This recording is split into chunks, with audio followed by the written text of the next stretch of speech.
नमस्कार। आज हमारे पास दो ऐसी कहानियों के सारांश हैं जो एक दूसरे से आप कह सकते हैं बिल्कुल जुदा हैं। हाँ, बिल्कुल अलग। एक तरफ है एक रोंगटे खड़े कर देने वाली अलौकिक दुनिया जहां विज्ञान के नियम टूट जाते हैं, और दूसरी तरफ है एक आज के जमाने की लव स्टोरी जो मजबूरी और एक झूठ से शुरू होती है। और आज की हमारी इस चर्चा का मकसद यही है कि इन दोनों कहानियों की तह में जाया जाए। हम देखेंगे कि इनके किरदार क्या दांव पर लगाते हैं और कहानी कहने के ये दो अलग अलग अंदाज हमें क्या सोचने पर मजबूर करते हैं। एक में लड़ाई एक अनदेखी शैतानी ताकत से है, तो दूसरी में लड़ाई एक टूटे हुए सिस्टम और अपनी जरूरतों से। बिल्कुल। तो चलिए शुरू करते हैं। सबसे पहले उस कहानी से जहां एक मनोचिकित्सक का सामना एक ऐसी हकीकत से होता है जिसे उसका दिमाग मानने को तैयार नहीं। तो कहानी की शुरुआत थोड़ी घुमावदार है। हम डॉक्टर डैनियला को एक मुर्दा घर में देखते हैं जो एक लाश की जांच कर रही हैं। लेकिन असली कहानी उनकी दोस्त एलिजाबेथ की है। वो खुद एक मनोचिकित्सक है और एक मनोरोग अस्पताल में मरीज के तौर पर बंद है, और वहीं से वो अपनी कहानी सुनाना शुरू करती है। ये शुरुआत ही बहुत बहुत चालाकी से की गई है। मतलब कहानी शुरू होने से पहले ही हमें पता है कि हमारी हीरोइन का अंत अच्छा नहीं होने वाला। सही बात है। वो एक डॉक्टर से मरीज बन चुकी है। अब सवाल ये नहीं है कि क्या होगा, बल्कि सवाल ये है कि ये सब हुआ कैसे। बिल्कुल। तो एलिजाबेथ बताती है कि उसके पास आशा नाम का एक नया मरीज आता है जो बहुत ज्यादा डरा हुआ है। उसका दावा है कि उसका पिता एक शैतान है जो उसकी आत्मा पर कब्जा करना चाहता है।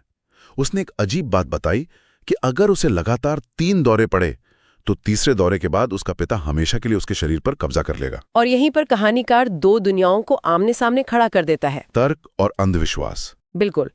एलिजाबेथ एक डॉक्टर है, तो वो इसे वैज्ञानिक नजरिए से देखती है। उसे लगता है कि ये मल्टीपल पर्सनालिटी डिसऑर्डर का केस है। मल्टीपल पर्सनालिटी डिसऑर्डर मतलब एक ही इंसान के दिमाग में कई अलग अलग शख्सियतों का होना। जी हाँ। एलिजाबेथ को लगता है कि ये एक दिमागी बीमारी है, कोई शैतान नहीं। वो आशा के पिता को उसकी एक दूसरी पर्सनैलिटी मान रही है।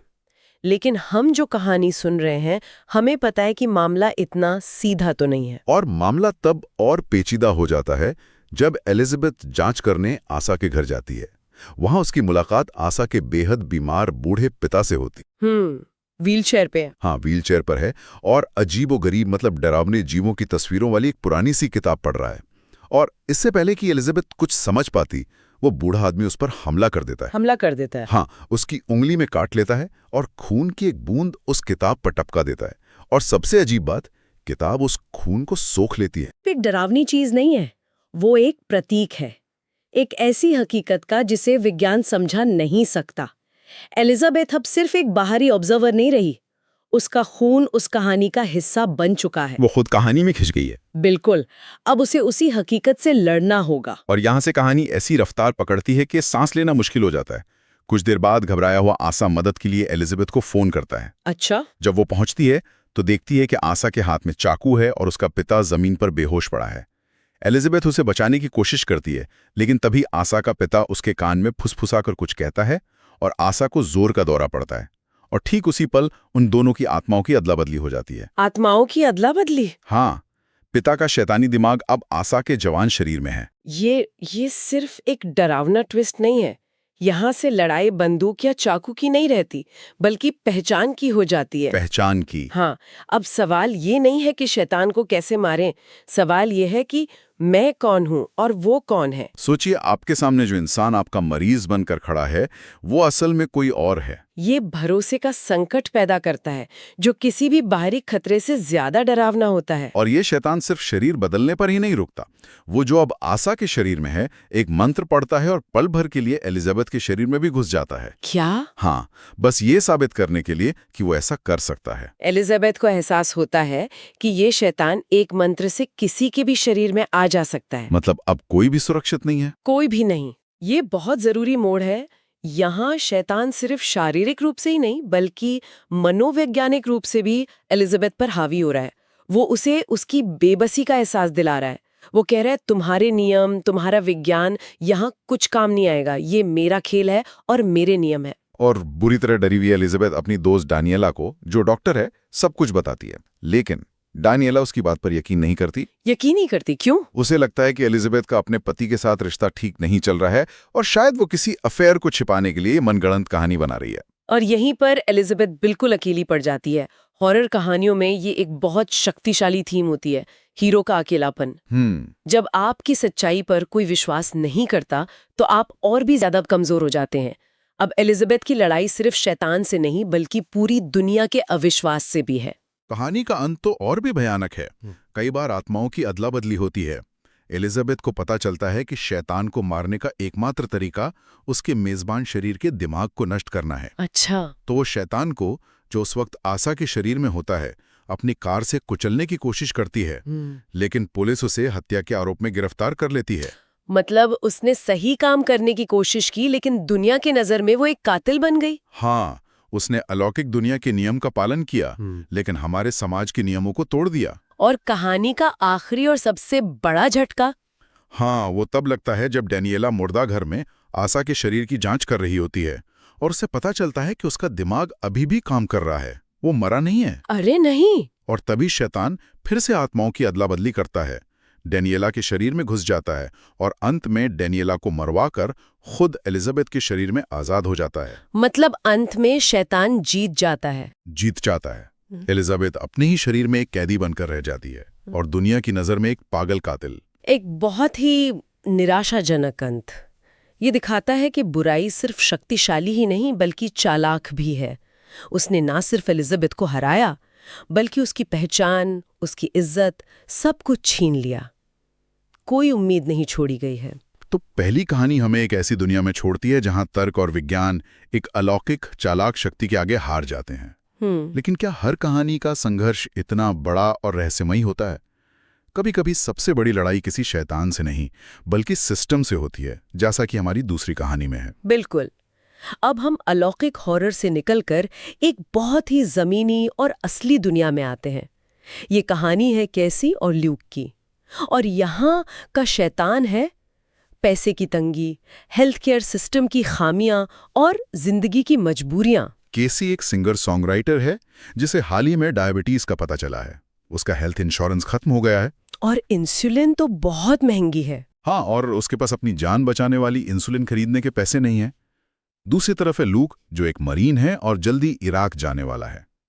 उस पर एक ड्रग डीलर का पुराना कर्जा है जो उसे परेशान कर रहा है। तो दोनों ही अपने अपने तरीके से बेहद हताश है। बहुत हताश। और इन दोनों किरदारों की जरूरतें उन्हें एक ऐसे रास्ते पर ले जाती हैं जिसके बारे में उन्होंने कभी सोचा भी नहीं होगा। ये आज के समाज की एक कड़वी सच्चाई को दिखाता है, जहां लोग सिस्टम की कमियों की वजह से जिंदगी बचाने या कर्ज चुकाने के लिए गैर कानूनी रास्ते अपनाने पर मजबूर हो जाते हैं। तो कैसी को एक आइडिया आता है। वो सोचती है कि अगर वो किसी फौजी से शादी कर ले तो उसे मिलिट्री का बेहतरीन हेल्थ इंश्योरेंस मिल जाएगा। अच्छा। वो अपने बचपन के दोस्त से पूछती भी है, लेकिन वो मना कर देता है। ये सारी बातें मूक सुन रहा होता है और वो कैसी के सामने एक प्रस्ताव रखता है।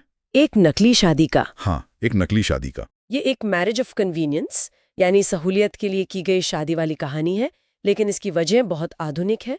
ये कोई जायदाद या खिताब के लिए नहीं है, ये हेल्थ केयर और कर्ज चुकाने के लिए है। बिल्कुल, सौदा सीधा था।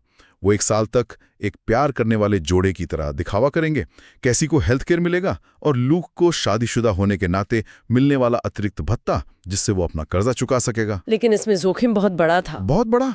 अगर वो पकड़े गए तो दोनों को धोखाधड़ी के जुर्म में जेल हो सकती है और लूक का मरीन करियर हमेशा के लिए खत्म हो सकता है। और ये एक दिलचस्प नैतिक सवाल खड़ा करता है, क्या किसी ऐसे सिस्टम को धोखा देना गलत है जो पहले से ही अपने नागरिकों को निराश कर रहा है? वो नियमों को तोड़ रहे हैं लेकिन जिंदा रहने के लिए। वे शादी कर लेते हैं और लूक इराक चला जाता है। शुरुआत में सब कुछ दिखावा होता है। जाहिर है, वीडियो कॉल पर प्यार भरी बातें करना, सोशल मीडिया के लिए खुश दिखने वाली तस्वीरें पोस्ट करना, लेकिन धीरे धीरे इन बनावटी बातों के बीच वे सच में एक दूसरे को जानने लगते हैं।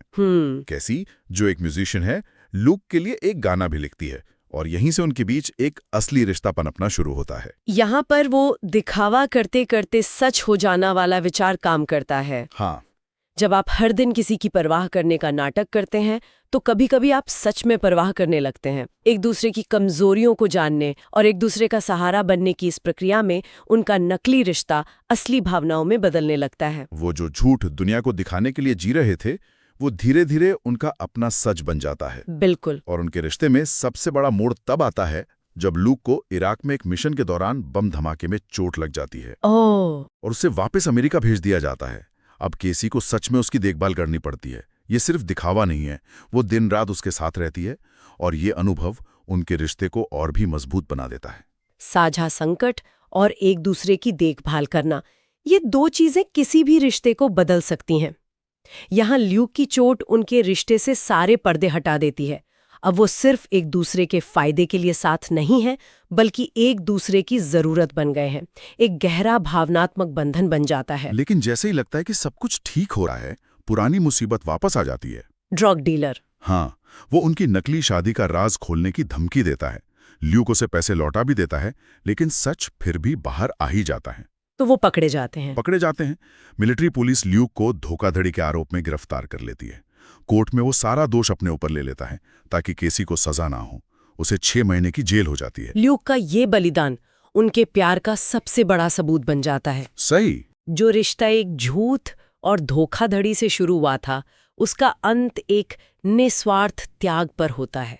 वो सजा कबूल करके अपने रिश्ते को और उस प्यार को एक तरह से वैधता दे रहा है, जो अब असली है। और कहानी का अंत उम्मीद भरा और सुखद है। 6 महीने बाद जब ल्यूक जेल से रिहा होता है, तो कैसी उसका इंतजार कर रही होती है। वे एक दूसरे से अपने सच्चे प्यार का इजहार करते हैं।